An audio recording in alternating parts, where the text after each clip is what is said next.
Hello everyone, and thank you for coming back to yet another episode of The Gloving Paradigm. I am your host, Peter aka LPD8 Dubuque, and this week, it's going to be a fun week for me because I get to cover a much more lighter topic where I don't have to sit there and delve into giant amounts of information, but I also want to do my due diligence to help people understand that there are different ways that we can communicate with each other and there are different ways that we can interact with each other, which this episode is going to be all about that. So, what I'm covering exactly is just how one should be interacting with the community, whether it be in person or online. However, due to No! God, please, no! No! current world situations, we can't necessarily always meet up in person. So, I would focus just on the online interactions, but it's pretty straightforward what you need to do in terms of online interactions. However, I did not want to neglect the in-person aspect of the community interaction due to the sole fact that we should be able to soon enough be able to go back to interacting with each other normally and not be in this type of state where you have to give somebody a light show from 6 feet away. Yeah, it's kind of like that. However, so you know where I'm going with this. You know how it's going. Who doesn't know what's going on out there? But I will certainly say when it comes to interacting with the gloving community, there are various ways to do it. And to some people, they might tell you that it's not a great idea. To others, they are going to tell you it's a great idea.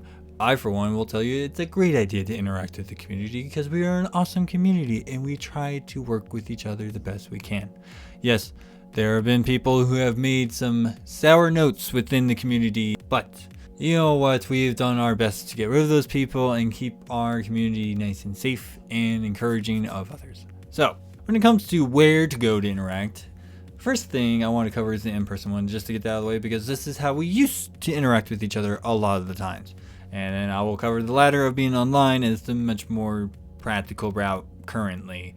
It's not always the most practical, but it is the most practical given our current situations right now. So, where people used to go when we wanted to interact with each other in the community would be places like festivals, raves, even venues and comps, things of that nature. And of course, certain communities, certain local communities will actually have meetups and where people will actually meet up and trade shows with each other and interact and enjoy each other's company. Of course, we can't do that right now, but I will certainly tell you when it comes to the online communities, which we have plenty of, you do have all the various social media platforms that you can go on, which, things like Facebook, Reddit, Instagram, Twitter. If you use it, you could even say MySpace. I don't really know. I haven't been on MySpace since like 2009. Who can say? But I will certainly tell you that there's one place I've been interacting with the community online a whole lot, and you guys should know that it is Discord. I'm always on Discord, and I spend a lot of time on Discord with those people.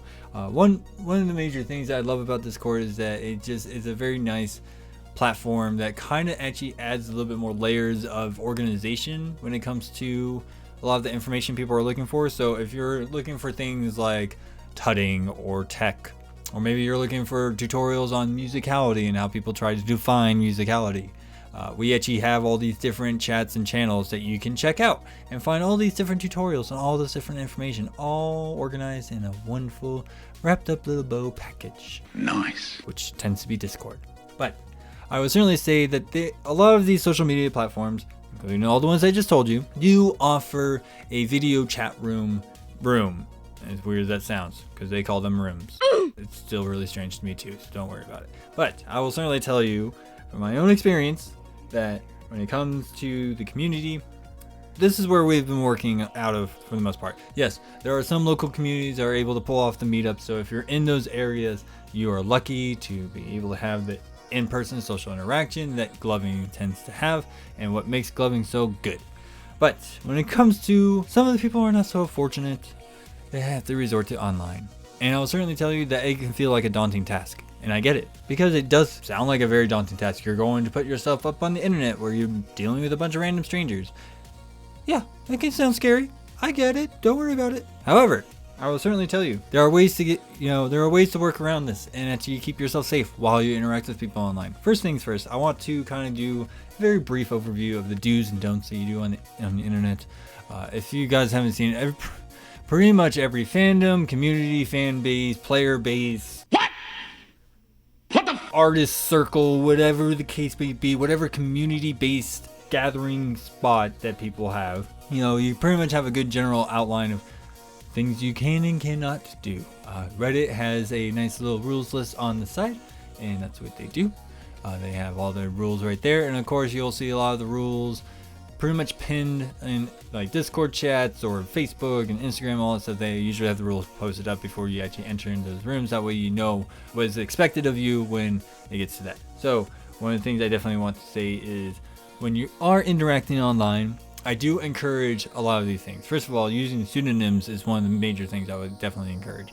If you have a Glover's name, go with a Glover's name. If you don't have a Glover's name, use a gamer's tag that you've been using forever. Maybe use a nickname that you've gone by for a very, very long time. Who's to say? You can use your first name. Please do not give out your full name. And pretty much this kind of rolls into the next thing. Do not give out your info, but to me, do use pseudonyms to represent yourself in the community, because a lot of people actually like it when you have pseudonyms and it can call you by the pseudonyms because they kind of respect your privacy.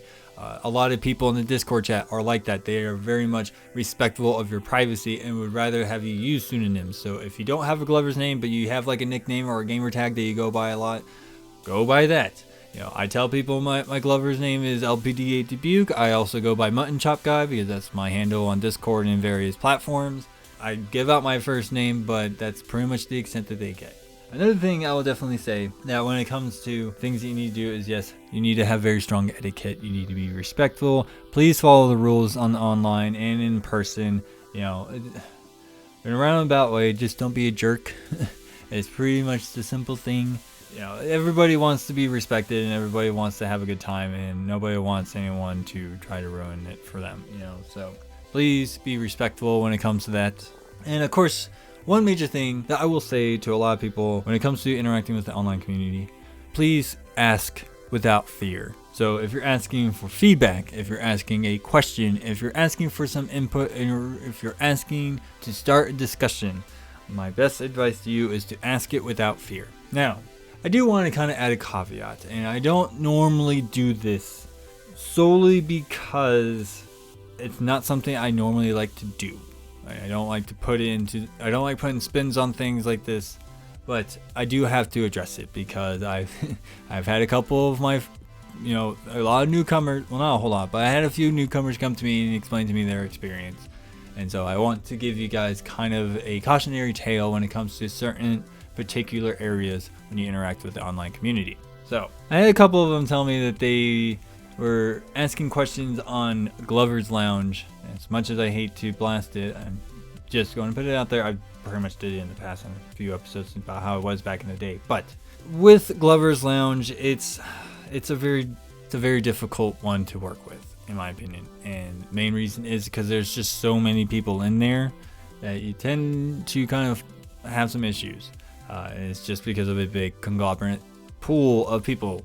I had people who asked for feedback and kind of got trolled. I had people who asked about, trying to find a misconnection, as they refer to it. And with certain scenarios, I'm going to put it, people tend to jump on that. Run. And jump on people who ask those kind of questions. So when it comes to GL, I would say keep your interactions on there to a minimum. Go ahead and comment on a show, say that it's fire, whatnot. Show support when you want to show support. But when it comes to certain questions, you might want to avoid asking GL, just because some people on GL tend to take that as a point to do things. Why you bullying me? Don't want anyone to have kind of a salty taste in their mouth after that kind of interaction. So the other places you could go is things like Reddit. Reddit is a very, very nice community in terms of the gloving community. They're very helpful. Another great place to go to, of course, is Instagram or Twitter. from what I've been told. Maybe not so much Twitter. Instagram is a little bit better. I will certainly say when it comes to Discord, it is a great place to go because you can have your own private lab sessions with people. You can make friends there and have your own personal chats that way, whatever the case may be. But those are the places you can go and ask those kind of questions without any fear of anyone kind of attacking you. And I'll certainly tell you that if you feel like you're being attacked and somebody thinks that you're getting attacked, somebody's going to defend you in these other places. GL, not so much, but like I said, when it comes to GL, just kind of use GL as a resource place just to, use the search bar to find information there. Don't really use it as a way to interact with people. It's just from what I've seen a lot of newcomers deal with. So I do want to caution that if you're going to use GL to interact with, please understand what people have interacted with and experienced, and just kind of brace yourself if that kind of happens. So the other thing I'm just going to round off this episode is, don't give out your personal information. Please avoid hot button topics when it comes to either in person or online. We really do not need these social gatherings, whether they be in person or online, to devolve into pretty much what I like to call the shouting match of politics. Okay, and it's not just politics that's the only issue that comes up as a hot button topic. There are plenty of different topics that come up that are hot button topics. My suggestion is to try to avoid those. Yes, there are some topics that do come up and it's inevitable when people start talking about it, but try to moderate the conversation so it does not escalate into a shouting match that I've seen it happen before. Did I see it happen in the gloving community? No, not necessarily. I haven't seen it online, but I've heard stories, and in other places, in terms of other communities and fandoms or fan bases, whatever word you want to subscribe to on that fashion, they've devolved into that kind of cesspool of toxicity, and it's just something I don't want our community to go into. We're trying to strive past that, and I'll certainly tell you, as somebody who's been working on Discord and hanging out with the people on the Discord chats for over a couple months now, it's just a lot of people do a really good job of not bringing those up, and I would like to keep that going because there's a time and place for everything, and I'll certainly tell you when it comes to those hot button topics, you can leave those at the door when it comes to these chats, because that's not what people are here for. They're here to learn, to get better, to improve, to understand, and to expand their understanding of gloving. So please do try to avoid that. Last but not least, please don't troll people.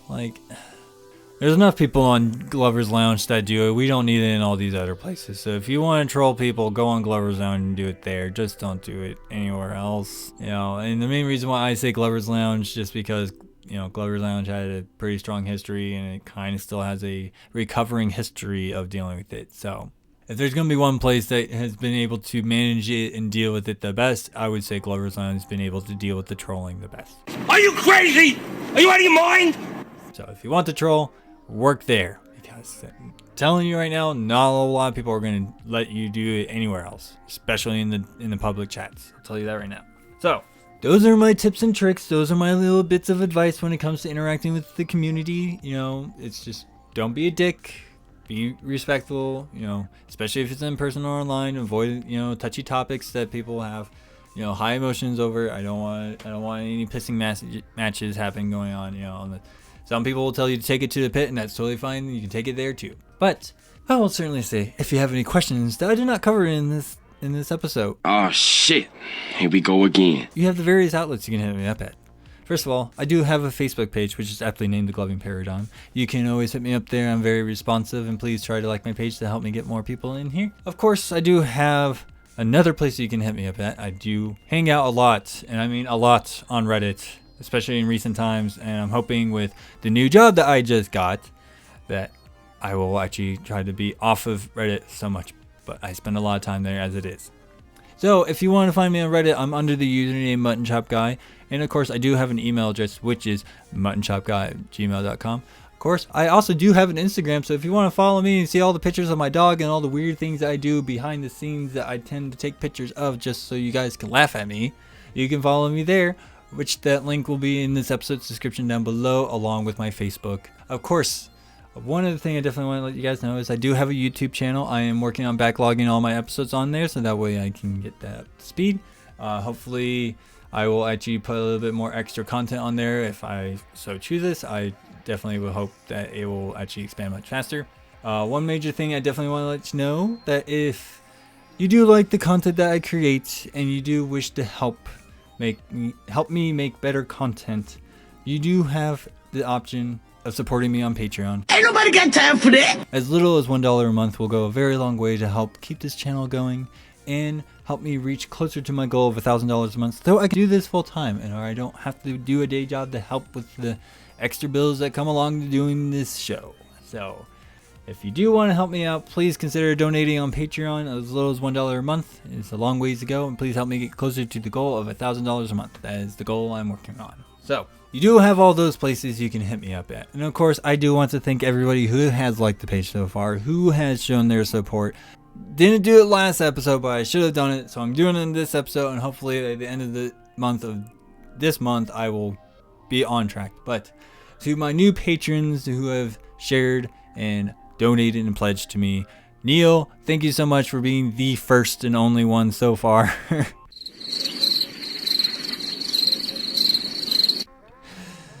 It's so sad that I only have one, but it's going to be a long road for me, and I'm going to do it. So hopefully things will get better. But yes, you do have those places. Thank you so much for showing your support.